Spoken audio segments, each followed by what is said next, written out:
The docking bay lights glowed a sterile white, humming faintly as they always had. To Lieutenant Mara Cade, the sound was comfort. Predictable. Like the tick of a clock, steady and safe. Routine was the one thing the fleet never stripped from her, even out here at the edge of human-occupied space.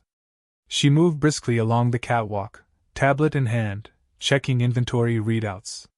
Shuttle parts, fuel cells, atmospheric recyclers, mundane cargo. Her life was made of checklists and signatures, boxes that needed to be ticked before the next transport left. Routine keeps you sane, her father had told her once. She lived by it. The others on the station joked about her habits, how she triple-checked manifests, how she counted the docking clamps twice. She didn't mind. It kept her grounded. And grounding mattered out here, where the void pressed against steel bulkheads and whispered things you weren't meant to hear. Tonight was no different. Another shuttle due in. Another trade run from Earth's colonies. She told herself this was just another quiet cycle. But her pen slipped when she signed the cargo slate. Just a tremor. Barely noticeable.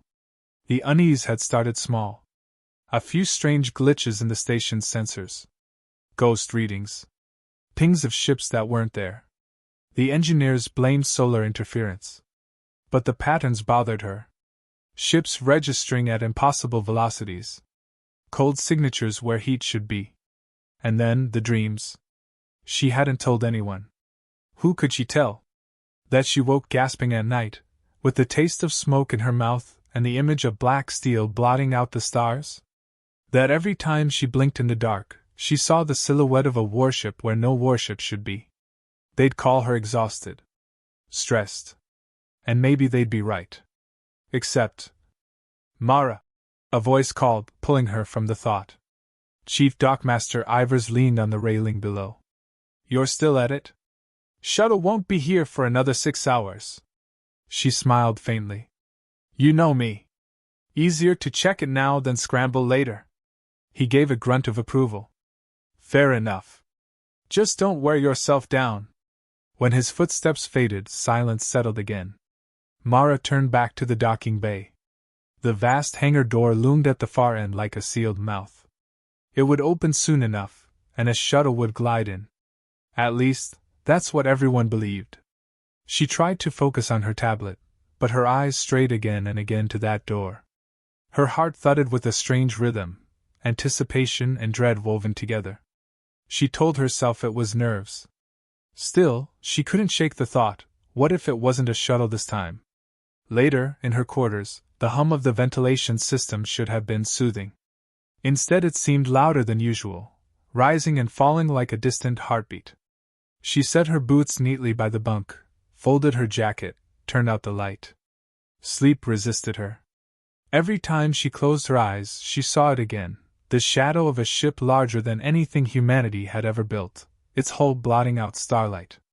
A shape that felt wrong, predatory, as if it had been waiting for her specifically. Her comm unit blinked once, an alert. She reached for it, frowning. No incoming message. Just a flicker of static, a half-second glitch. She almost ignored it.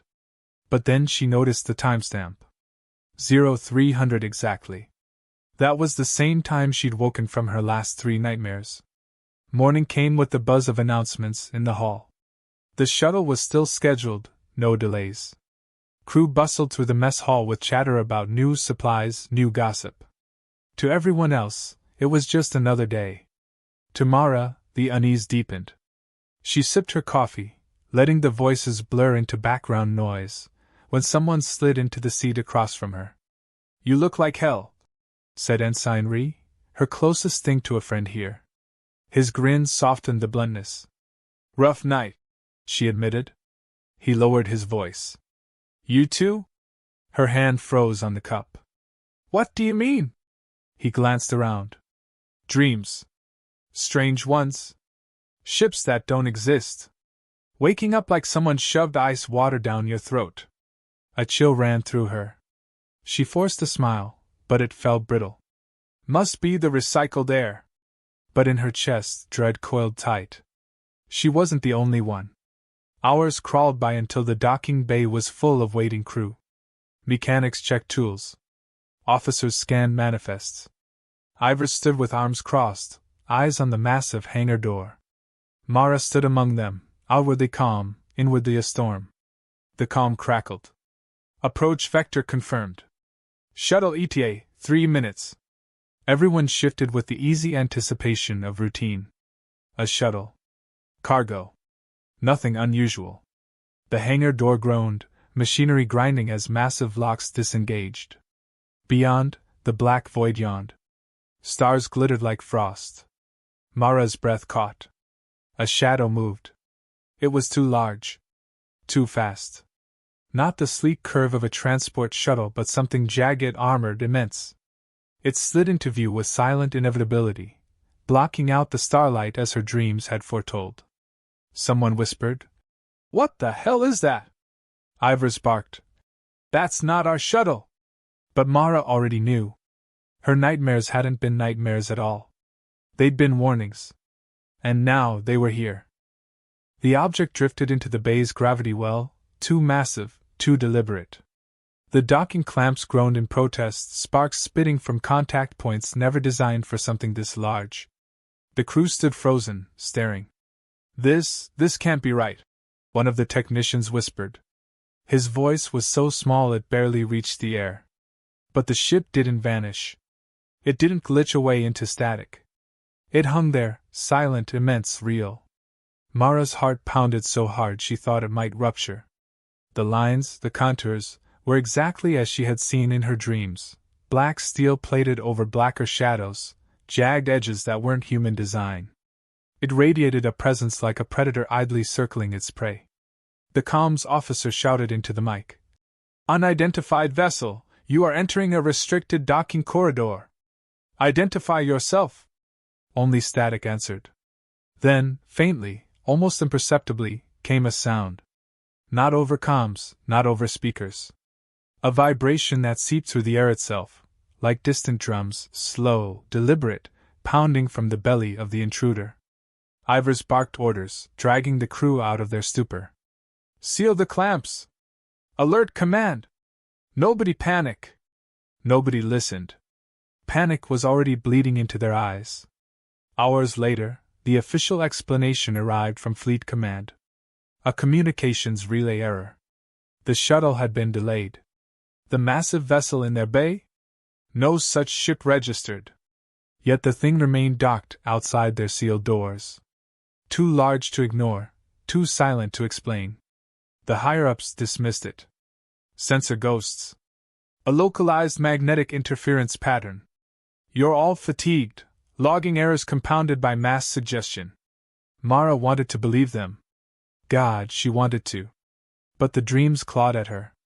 The timestamps. Ree's pale expression when he admitted he saw it too. And most damning of all, the docking clamps still groaning under strain, metal shrieking softly in the silence of the bay. She went to Ree that evening. Found him hunched in his quarters, staring at his own calm unit. The display was dead black, but his eyes were locked on it like something moved just beneath the surface. "You see it, don't you?" she asked. He startled. "It's not just me, then?" Mara shook her head slowly. "No." He swallowed, throat working. "I hear it at night. That sound. The drums. Like it's calling." Her skin prickled. She almost told him about her nightmares, but the words lodged in her throat. Speaking them aloud felt dangerous, like naming the thing would invite it in. Instead she said, "We need to keep this quiet. If Command thinks we're unstable, they'll ground us. Reassign us. Or worse." Ree nodded, though fear lingered in his eyes. The next few days blurred into a waking fever dream. The station went through its routines, shuttles docking and leaving, supplies moving. But the presence never left. Even when she stood in unrelated corridors, Mara swore she felt the weight of it pressing on the outer hull, like gravity had shifted. Crew began reporting nightmares. Always at 0300. Always the same, black steel eclipsing starlight. One woman clawed her own arms bloody in her sleep. Another refused to leave her bunk, muttering about The Watchers in the dark. Command sent psychologists. They filed their reports: mass hysteria, sleep cycle disruption, collective stress responses. Nothing abnormal. But Mara knew. One night, unable to take it anymore, she snuck into the docking bay. The hangar door's observation slit gave her a sliver of view into the void beyond. It was still there. Silent. Waiting. But now, faint lines of red traced across its hull, like veins, glowing dimly, pulsing in time with those impossible drums. Her breath fogged the glass. And then the lights on the station flickered. Just for a second. But when they returned, the ship was closer. Not by much, but enough. Enough to prove it could move. That it wasn't bound by the clamps. That it stayed only because it wanted to. Mara staggered back, heart slamming. Something inside the steel monster was watching her. She felt it, an intelligence vast and merciless, leaning close, studying her through 1,000 unseen eyes. She wanted to scream, to raise alarms, but the sound caught in her throat. Because even as terror surged, another thought intruded. A whisper that wasn't hers. "We came for you." She didn't remember running back to her quarters. Only the slamming of her door, the frantic fumbling with the lock. She pressed her back to the wall, chest heaving, hands trembling. The comm unit blinked. The display lit up on its own. Words scrolled slowly across the screen. "Welcome home." Mara's knees gave way, dropping her to the floor. She stared at the words until they faded into static. No one else had seen them. No one else would believe her. But deep inside, she knew this wasn't mass hysteria. The thing outside wasn't a hallucination. It had chosen her. The days that followed bled into each other like a fever dream. Nobody laughed in the mess hall anymore. Conversations hushed to whispers. Sleep became a rare commodity, and when it came, it brought nothing but terror. By now, the entire station had heard the drums. Subtle at first, like a trick of the ventilation system. Then undeniable, slow, thunderous pulses vibrating through the hull, rattling cups on tables, shaking teeth and jaws. Fleet Command sent orders: maintain operations.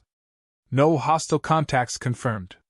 They refused to acknowledge what everyone felt in their bones, that the black warship outside was no mirage. It was real, and it was waiting. Mara stopped pretending to sleep. At 0300, the comm unit always lit up. Sometimes with static, sometimes with words. "Welcome home. You belong to US. We remember." She never spoke of it aloud, but the exhaustion etched her face into hollow lines. Ree tried to joke one morning, but his voice cracked. "Maybe they'll just get bored and go away." She snapped at him, harsher than she meant. "Predators don't get bored." He flinched. Either of them spoke after that. On the 7th night, the screaming began. Deck 3 reported voices over the intercom system, crew names whispered back to them, repeated in tones that weren't quite human. Then came the power outage, half the station plunged into blackness. Emergency lights flickered weakly, painting everything in a sickly red. Mara grabbed her sidearm and rushed toward the docking bay. She didn't know why. Instinct, maybe? The certainty that the heart of all this was there. She wasn't alone. A dozen others had the same idea, weapons clutched in shaking hands. Ivor stood among them, jaw tight. "We cut this thing loose," he barked. "Force eject. Let it drift." Mara wanted to believe it would work. But her gut twisted. It's not bound by the clamps. She'd seen it move. Seen it choose to stay. Still, they followed him. Into the bay, past the trembling lights, to the massive steel doors. The observation slit glowed faintly with that sick red pulse. "On my mark," Ivers ordered. "Release sequence." Technicians scrambled to terminals. Keys turned, switches thrown. The clamps disengaged, slamming back with metallic thunder. Warning klaxons howled. The ship remained. The bay shuddered not from recoil, but from impact. It was pressing closer. Deliberately. As though answering their defiance with amusement. Someone screamed, dropping their weapon. And then the lights died completely. Darkness. Pure, suffocating. The only illumination was the faint crimson glow seeping through the slit, washing the bay in bloodlight. Then came the sound. Not drums. Voices. A chorus, layered and inhuman, whispering from the walls, from the steel under their boots, from inside their own skulls. You cannot escape. You were made for us. We remember. Mara clutched her head, a scream tearing from her throat. The whispers weren't just sound, they were memories. Images forced into her mind, fields of stars littered with the husks of ships, cities burning under skies eclipsed by black steel, the endless march of humanity's extinction. But woven through the horror was something worse. A sense of familiarity. Like she had been there before. Like part of her had already belonged to them. Mara! Rhee's voice dragged her back. He was at her side, eyes wide with terror. It's in my head, I can't. He convulsed, dropping to his knees. Blood trickled from his nose, his ears. She grabbed him, shaking. Stay with me! Rhee, look at me! His eyes flicked to hers. For one moment, clarity broke through. Don't let them take you. His voice was a rasp. You have to choose before they do. And then his body went slack, collapsing in her arms. Mara's chest heaved, grief and terror tangling like barbed wire. She wanted to scream, to fight, to run. But the voices surged louder, drowning out thought.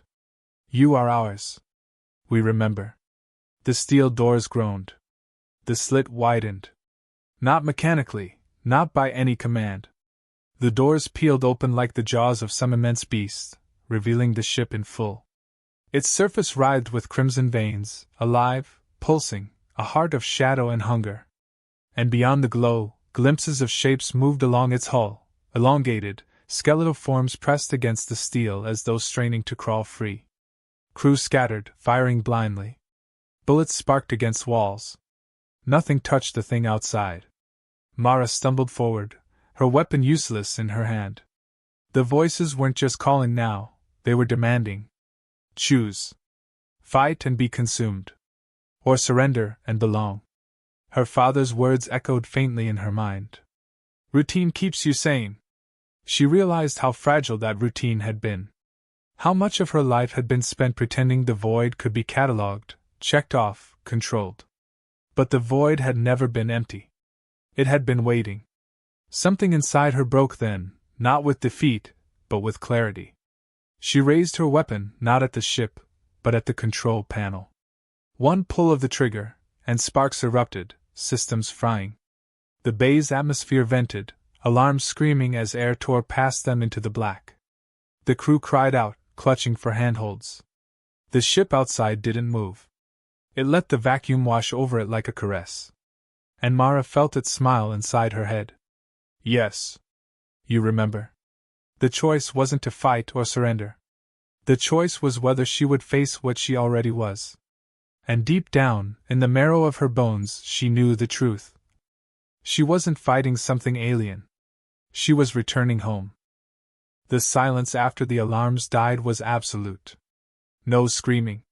No gunfire. No pounding boots on steel. Just the endless hiss of atmosphere leaking into the void, and the steady, patient thrum of the warship's heartbeat. Mara drifted in the half-gravity of the emergency seals. The bay doors had slammed shut automatically after venting, but it was too late. The station was crippled, systems offline, crews scattered and broken. She floated among debris, a wrench, a ragged piece of uniform, a blood-smeared tablet flickering with static. And Rhee. His body spun gently, eyes glassy, a smear of red trailing behind him. She reached out, steadying him, whispering his name even though she knew there would be no answer. Her chest tightened, not from the thinning air, but from the weight pressing inside her skull. The voices were quieter now, not screams but murmurs. Familiar. Almost gentle. You chose. You remember. Her breast came ragged, fogging the cracked visor of her helmet. She wanted to deny it. To scream that she was human, that she belonged to Earth, to her routines, to the safety of checklists and manifests. But when she closed her eyes, she saw the truth. Flashes of memory that weren't hers, or hadn't been hers until now. A battlefield among broken planets. Ships like hers, black and jagged, swarming across the stars.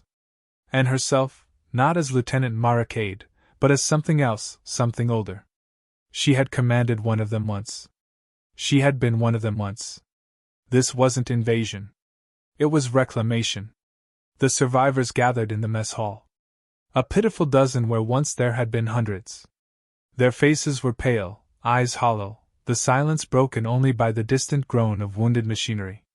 Ivers spoke first, voice hoarse. "We need to send a distress signal. Something's got to reach command." Mara almost laughed. The sound would have been hysterical. Command? What could command do against this? They hadn't even acknowledged the ship's existence.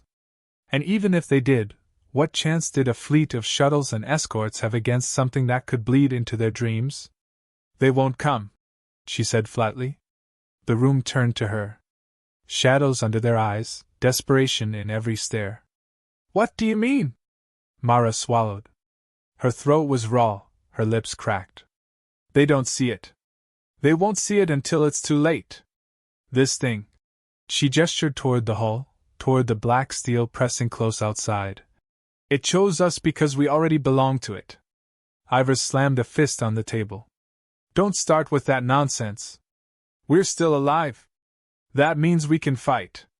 Fight. The word tasted meaningless. The murmurs in her skull coiled tighter, warmer. "Fight if you wish. You will only return to us bloodied." Mara pressed her palms to her temples, shaking. When she looked up, everyone was staring. Some with fear, some with recognition. A few with something worse, the beginning of acceptance. That night, she found herself back at the docking bay. Drawn, as though sleepwalking. The observation slit had widened further, showing the ship's surface in grotesque detail. Veins of crimson pulsed, and the skeletal shapes pressed harder against the hull, straining like unborn things desperate for release. She touched the glass. And for a moment, she wasn't on the station anymore. She was outside, among the stars, a vast creature of black steel and red fire. She was the ship. She felt its hunger, its purpose, its eternal patience. The universe was not a frontier to explore. It was a harvest to reclaim. Her reflection stared back at her from the glass. Her eyes glowed faintly red. She staggered back, heart slamming. The choice wasn't whether she belonged to them. That had already been decided. The choice was whether she would embrace it, or let it consume her slowly until nothing human remained. When the rescue fleet finally arrived weeks later, they found the station adrift. Systems dead, life support offline. No survivors. No bodies. Just the docking bay, doors forced open, clamps twisted, the steel walls scorched with strange symbols that glowed faintly even in vacuum. And in the distance, a shadow that sensors failed to log, drifting silently away. In the records, the incident was written off as catastrophic systems failure. Another tragedy in the cold void. Command didn't mention the dreams. Didn't mention the whispers. But sometimes, at 0300 exactly, operators monitoring deep space comms swore they caught faint transmissions. Not in any known language. But if you listened long enough, you could almost make out the words. Welcome home. Mara's story ended there, but her lesson remained, lingering like static in the void. We don't always discover the unknown. Sometimes, the unknown discovers us. And sometimes it remembers.